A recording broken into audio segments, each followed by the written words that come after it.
Hello, हाय, नमस्कार. चला एकदा सगळ्यांचं मनापासून स्वागत करते माझ्या एक नवीन ब्लॉगमध्ये. हा ब्लॉग माझ्या होळीच्या दिवशीचा आहे. आज अपलोड करते सणासुदीचा दिवस असलं की आपल्याला दिवसभर कामं असतात. इथं ना इतकी धूळ झाली होती, म्हटलं चला हे सगळं काही क्लीन करते.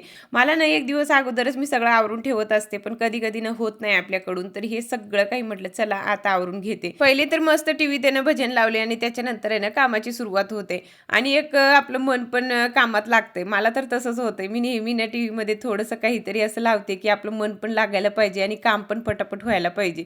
तर इथं लई एरियानं खूप असं जास्त धूळ झाली होती. म्हटलं चला सगळं आवरून घेते आणि कितीही आपण जरा स्वच्छ करत राहिलो ना 8 दिवसात, 4 दिवसात तरी पण तसलंच होत असतं. आणि सणासुदीचा दिवस बोलले, की मला असं वाटतं, की सगळं स्वच्छच पाहिजे आणि एकदम छान वाटतं म्हणजे आपण जर सगळं क्लीन केलं तर. आणि नाही केलं तर मग ते वेगळंच वाटतं आणि असं वाटत पण नाही, की आज काहीतरी आहे किंवा म्हणजे कोणतंही सण आहे असं वाटतच नाही मला जोपर्यंत आहे ना सगळं क्लीन होत नाही. म्हटलं चला अगोदर हे आवरून घेते आणि त्याच्यानंतर किचनमधलं सुद्धा मला आवरायचं होतं. खूप जाम अशी धूळ झाली होती आणि हा कापड आहे ना मी ऑनलाईनच घेतला होता. याची लिंक पाहिजे असेल तर नक्की सांगा, मी देणार. खरंच खूप छान निघला तो, म्हणजे क्वालिटी पण चांगली आहेत आणि दिसायला पण तो एकच नंबर दिसतोय. म्हणजे माझा जो समोरचा जो टेबल आहे ना तो जरा खराब झालाय. म्हणजे कसं आपण सामान इकडे तिकडे शिफ्टिंग करतोय ना तेव्हा लाकूडची कोणतीही वस्तू टिकत नाही आणि तसंच त्याच्यासोबत पण झालंय. पण हे बोलले की जोपर्यंत जाईन तोपर्यंत ठेव बा, नंतर आपल्याला टाकायचंच आहे. तरी त्याने पहिले पूर्ण असं झाडून घेतलं. खूप जास्त धूळ झाली होती. म्हटलं चला आता लगेच व्यवस्थित लावून पण देते. कापड जास्त खराब झाला नव्हता, नाहीतर आपण त्याला धुवू पण शकतो, काही धुवायची गरज नव्हती. म्हटलं चला तसंच टाकून देते. परत दुसरे कामं माझे भरपूर पडले होते आणि मी ना 4 वाजता कामाला लागले होते. आता स्वयंपाक बोलले तर तुमच्यातून मला एका ताईनं कमेंट केली होती, की "ताई जे पुरणपोळीचं तू स्वयंपाक करेल किंवा होळीचा जो व्हिडिओ असेल ना, ते आमच्यासोबत शेअर कर. सगळं आम्हाला दाखव तू कसं करते स्वयंपाक वगैरे." तर मी पहिले पण भरपूर वेळेस पुरणपोळीचा स्वयंपाक केलं होतं, तर तुमच्यासोबत मी शेअर पण केलेलं आहे. आता ह्या चॅनलवर आहे की नाही मी ते नाही सांगू शकत. मी भरपूर काही असे व्हिडिओ डिलीट केले होते, तर मला नाही वाटत याच्यावर असेल. पण पहिले ना जे माझं पहिलं चॅनल होतं त्याच्यावर मी डेली टाकायची. मागच्या होळीचं पण माझा व्हिडिओ होता. पण असं आता नाहीये वाटतं. मला पण इतकं लक्ष नाहीये. पण ह्या वेळेस कसं झालं मी तुम्हाला सांगते. कधी-कधी कसं होतंय, की आपल्याला सगळी गोष्टी शेअर करता येत नाही आणि सगळंच आपण सांगू शकत नाही. कसं होऊन जाते, की छोट्या-मोठ्या गोष्टी पण सगळं सांगत बसते. म्हणून मी तुम्हाला सांगते, की ह्या वेळेस होळीला ना मी कोणताच स्वयंपाक केला नव्हता. ताईनं मला सगळं काही बनवून दिलेलं होतं. म्हणजे पुरणपोळीचं तिनं स्वयंपाक केलं होता, तर सगळं पार्सल मला तिकडूनच आलं होतं. म्हणजे ताई बोलली, की "तू करूच नको." तर मी केलं नव्हतं आणि त्याचं कारण काय आहे आता सध्या तरी मी तुम्हाला सांगू शकत नाही. पण पुढे मी तुम्हाला नक्कीच सांगेल, की काय कारण होतं, का माझं असं दुखतंय, काय होतंय, का मी म्हणजे व्यवस्थित जेवण वगैरे बनवत नाही, सारखं बाहेरचं खातोय, बाहेरून आणतोय, सारखं बीमार का राहते. हे सगळे काही गोष्टी मी तुमच्यासोबत नक्कीच शेअर करेल. पण आता सध्या मी तुम्हाला काहीच सांगू शकत नाही. प्लीज मला थोडंसं समजून घ्या. आणि होळीचं जे काही पूजा वगैरे आहे किंवा नैवेद्यासाठी मी बनवलं होतं. मी पूजासाठी पण खाली गेले होते. पण स्वयंपाक मी केला नाही. पुरणपोळीचा स्वयंपाक मी तुम्हाला दाखवू शकत नाही. पण पुढच्या वेळेस जर मी बनवली ना, नक्की तुमच्यासोबत शेअर करेल, की मी कशी बनवते म्हणून. तर इथलं ना म्हटलं चला पहिले आवरून घेते आणि त्याच्यानंतर आहे ना नैवेद्य वगैरे पण मला बनवायचं होतं. तर हे सगळं आवरून झालं होतं. राजवीरचे पप्पा पण लवकर येणार होते. तरी ते ना सगळं काही आता आवरून झालं, व्यवस्थित सगळं लावून दिलं होतं आणि खरंच खूप छान वाटते. मला तर असं काहीतरी वेगळं केलं ना तेव्हा खूपच आनंद होते घरात आणि खूप छान पण वाटते. तर असं इथे सगळं आवरून झालं होतं. म्हटलं चला आता देवपूजा सुद्धा करून घेते. संध्याकाळचं दिवाबत्ती झालं की मगच कामाची सुरुवात होते. आणि जेवण बनवायचं तर मी तुम्हाला सांगितलं, की ताईकडूनच येणार आहे. फक्त मला नैवेद्य बनवायचं होतं. तर मस्त इथं दिवाबत्ती पण लावून घेतली. त्याच्यानंतर आहे ना म्हटलं चला आता दारामध्ये पण पूजा करून घेते. हे सगळं काही मला पटकन आवरायचं होतं. 5 वाजता म्हणजे 6 वाजता आमचं पाणी येतोय. पाणी आल्यावर आहे ना कोणतेच कामं होत नाही आणि व्यवस्थित पाणी भरावं लागते. नाही जर पाणी भरलं, की मग एका हप्ताभर आपल्याला पाण्याचं बघायचंच काम नसतं.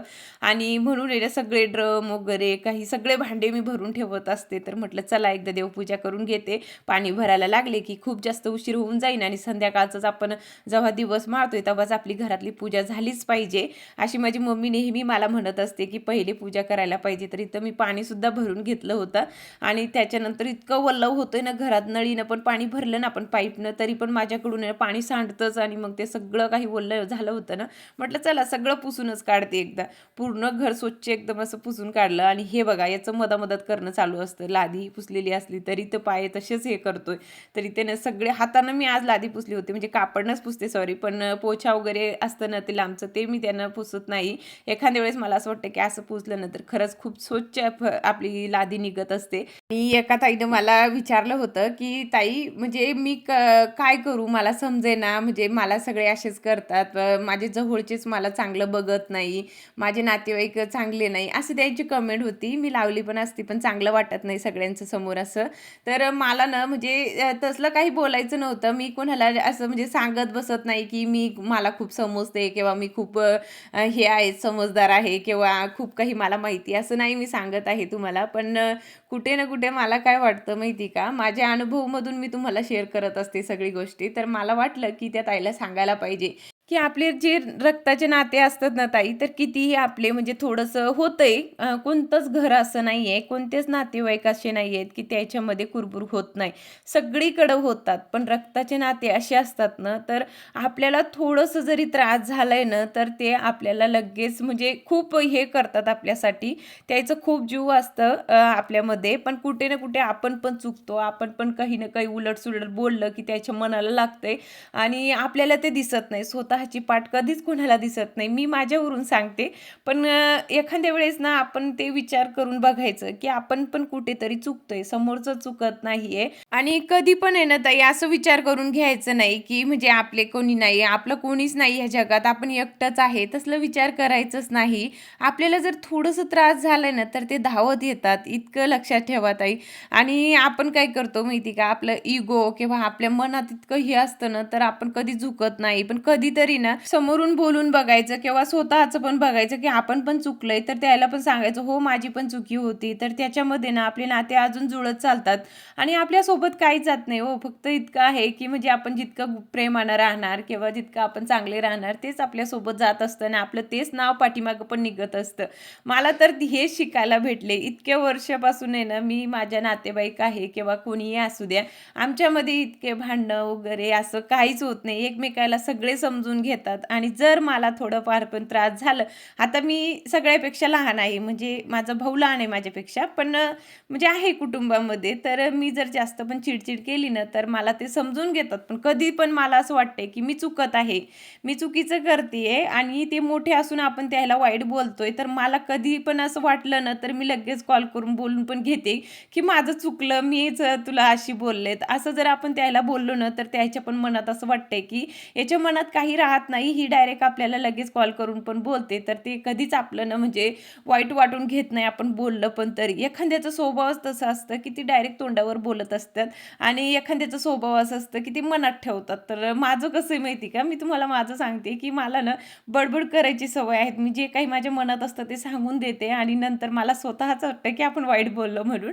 पण मला सगळे समजून घेतात, इतकंच मी तुम्हाला सांगते. तसं विचार करायचं नाही की आपले ह्या जगात कोणीच नाहीये. सगळे आपलेच असतात. फक्त थोडंसं आपल्याला पण झुकायचं असतं किंवा आपण पण समोरून बोलायचं असतं. बाकीचं काहीच नाही ताई. एवढंच मी तुम्हाला सांगणार. आणि जे तुम्ही विचार करताय ना, तसं एक टाईमाला मी पण विचार करायची, पण आता मी तसला विचार करत नाही. मी असं म्हणते की सगळे माझेच आहे आणि मला जेव्हा त्रास होतात ते सगळे धावत येतात. म्हणून सांगते कधीच एकटं स्वतःला समजायचं नाही. असो इथे माझं आवरून सुद्धा झालं होतं. मी नैवेद्य सुद्धा मी बनवून घेतलं आणि त्याच्यानंतर साधी एक साडी मी घातली आहे. बस बाकीचं काहीच नाही. मेकअप वगैरे तर मला जमतच नव्हतं अजिबात पण नाही. आणि खाली आलं लगेच होळी पेटवायची होती. तर जे आमच्या ताईने आहेत ना म्हणजे ओनर त्यानेच होळी पेटवली होती खाली. आणि ह्या गल्लीमध्ये ना सगळ्यांनी ना सगळ्यांच्या घरासमोर होळी पेटवलीत. आता आमच्याकडं आमच्या गावाकडे कसं करतात माहिती का? पूर्ण गावाची एक होळी असते आणि इतकं छान वाटते. सगळ्या बायका एकत्र असतात. पण इथे तसं काहीच नाहीये. म्हणजे सगळे ना स्वतःचेच घरासमोर एक होळी पेटवतात आणि लगेच पूजा करून घेतात.